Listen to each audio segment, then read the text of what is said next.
Prime Biz, and right now we're going to focus our attention on art and the economy. Art practitioners in different genres in the Northwest Province took part in Lekgotla under the theme Together Carving Out a Role in the Radical Social-Economic Transformation.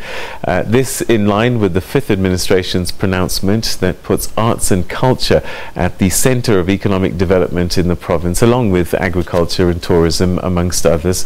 Now the Lekgotla itself deliberated short, medium and long-term strategies to guide the department towards the creation of a viable creative industry in the province. It's envisaged that the Lekgotla will establish a forum to participate in multi-disciplinary committees appointed by the MEC to take the industry forward.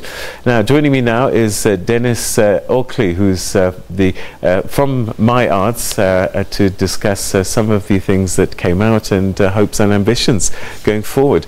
So the creative industry, I mean, we saw the passing of Ray Piri this week, and we all kind of lamented his contribution, and so we know that the arts are something that's very much a part of us as society.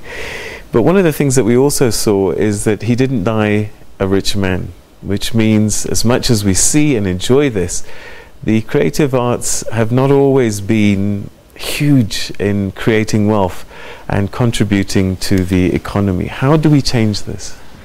Oh, thank you very much. In fact, the creative sector is one of the sectors that contribute a lot to the economy in provinces and different areas.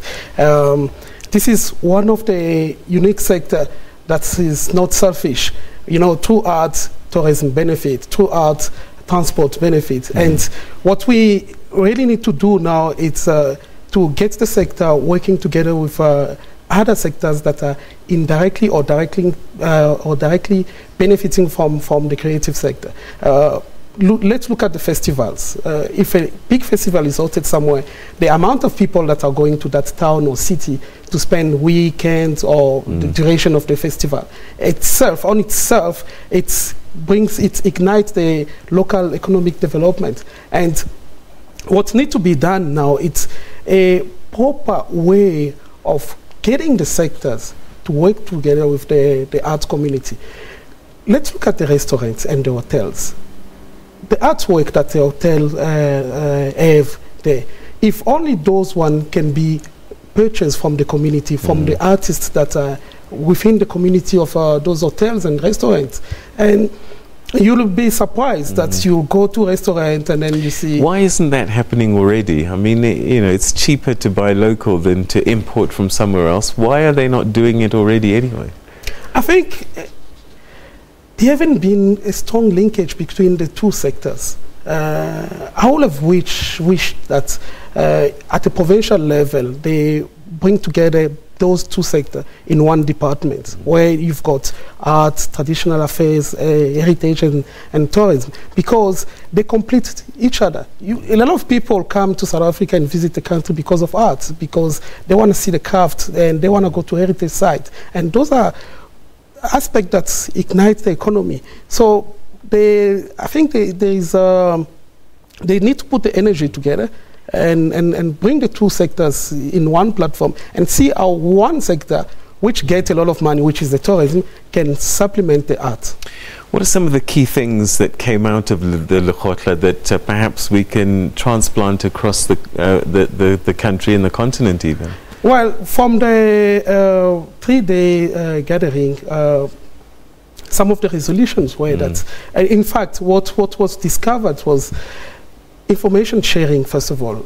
Many artists don't have access to information. It's their rate of application in different institutions, in the funding through the envisaged golden economy, through the National Art Council, it's very low. The first thing the department needed to do is to give artists information about where to get what, because knowledge is power. So with those knowledge, artists are now able to decide what to do in terms of new opportunities.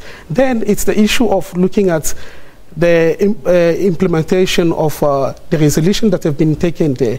Commission has been set up to follow up on those ones, and The gathering has come up with a lot of resolution. Some of them is in the sector of festivals, to try to make many festivals that will support local artists and give them value for performance, not just ask them to come and perform. Let me ask you this. I mean, how is the creative industry changing and shifting? Because I would imagine that, you know, as we live in a new era, a new time, things like festivals are shifting and changing. The Grahamstown Arts Festival didn't have the same numbers this year as it's seen in the previous years, and that might point to something different needs to happen. You know, we live in a digital era, digital world.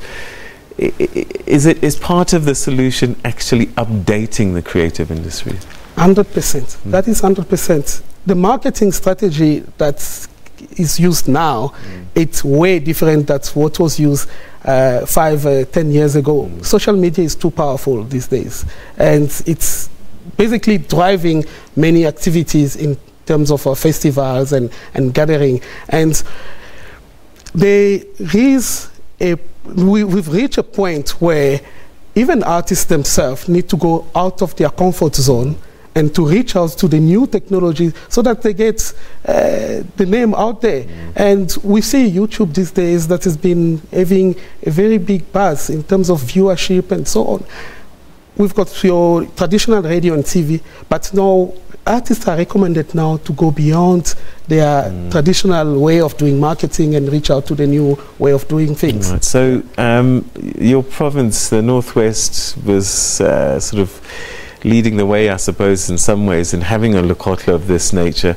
Do you think that arts and culture and the creative industries is high up enough on the agenda for government that it becomes a critical intervention?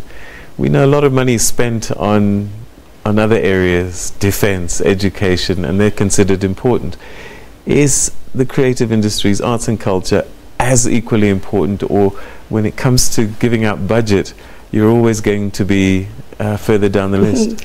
Well, I won't be able to speak for the government, but from what I've seen, priority has been given to art and culture in the Northwest Province.